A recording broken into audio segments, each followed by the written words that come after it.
Nama saya Yemimo Margareta Borumanorong. Saya dari kelas 12 MIPA 2. Di sini saya akan menjelaskan bagaimana cara kerja enzim menurut teori yang ada. Enzim adalah suatu substrat yang berfungsi menangkap banyak molekul untuk dipersatukan menjadi zat baru yang berguna untuk berbagai sistem tubuh, seperti sistem metabolisme, sistem pencernaan ekskresi, dan beberapa sistem lainnya. Enzim bekerja secara khas, yang artinya setiap jenis enzim hanya dapat bekerja pada satu macam senyawa atau reaksi kimia. Hal ini disebabkan beberapa struktur kimia tiap enzim yang bersifat tetap. Cara enzim tersebut terbilang unik, meskipun enzim ikut serta dalam reaksi yang mengalami perubahan fisik. Selama reaksi, enzim akan kembali ke keadaan semula jika proses reaksi telah selesai. Enzim di dalam tubuh kita ternyata mempunyai peranan yang sangat penting dalam hal ini, melalui suatu mekanisme dan cara kerja yang tersusun sedemikian rumit. Enzim bekerja dalam mempengaruhi proses pencernaan setiap makanan yang kita konsumsi.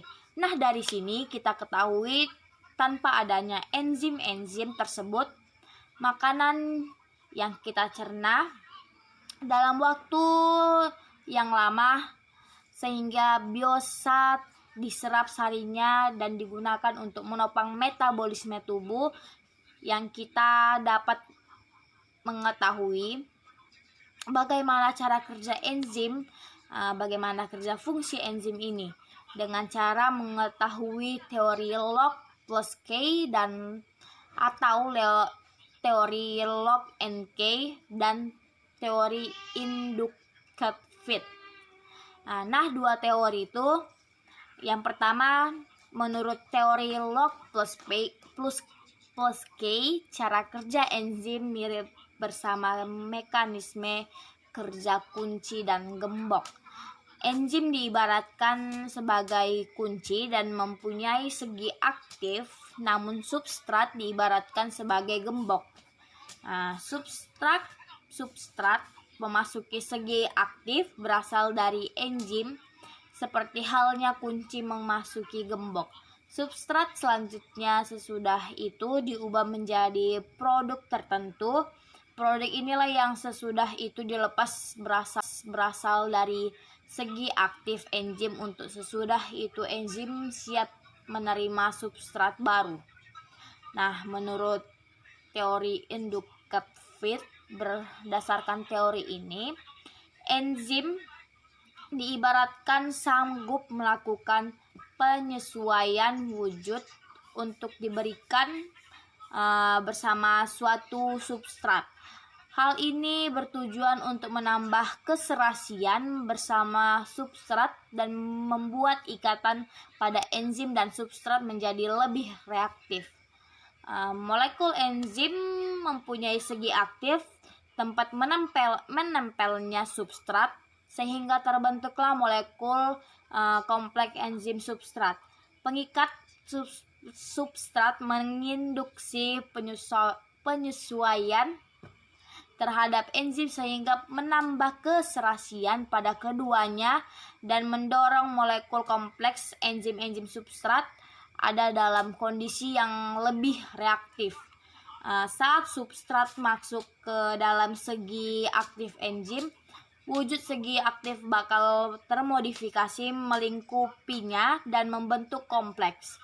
Saat produk telah dilepas berasal dari kompleks, enzim beralih menjadi tidak aktif, ulang menjadi wujud yang lepas. Substrat lain pun sesudah itu ulang bereaksi bersama enzim tersebut. Begitulah seterusnya bagaimana cara kerja enzim menurut teori inductive.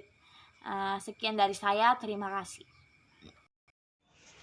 Assalamualaikum warahmatullahi wabarakatuh. Nama saya Muhammad Nur Iksan dari kelas 12 IPA 2. Di sini saya akan membahas soal biologi nomor 6, yaitu hal apa sajakah yang berpengaruh terhadap kerja enzim.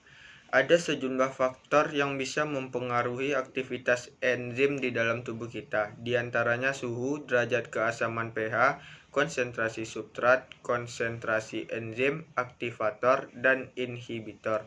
Baiklah, sekarang saya akan membahas yang pertama, yaitu suhu. Sebagian besar enzim bekerja optimal di suhu tubuh normal. Masing-masing enzim mempunyai suhu optimum yang berbeda-beda.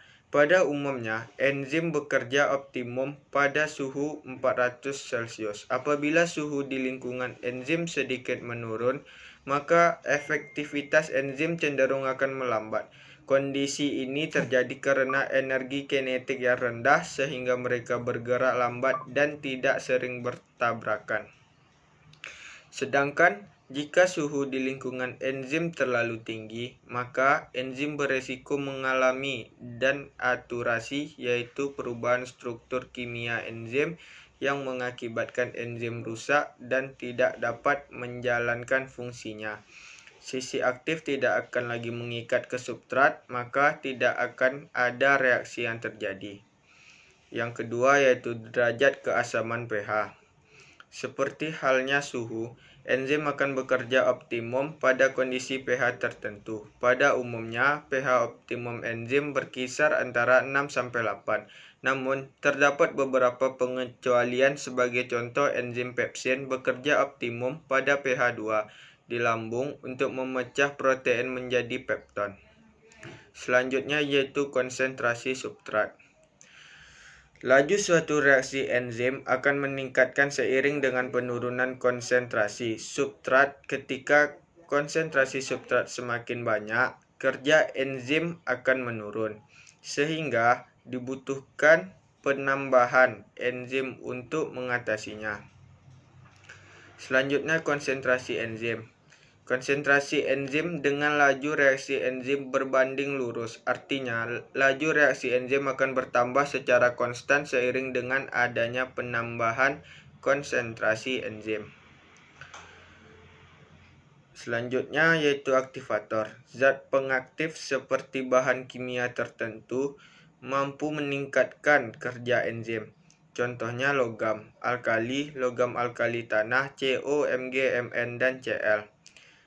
Selanjutnya inhibitor. Inhibitor adalah senyawa yang mampu menghambat kerja enzim inhibitor, menyebabkan aktivitas enzim terganggu, sehingga enzim tidak bekerja secara optimal. Terdapat dua macam inhibitor, yaitu inhibitor kompetitif, merupakan suatu senyawa kimia yang menyerupai struktur substrat dan akan bersaing dengan substrat untuk menempati sisi aktif enzim.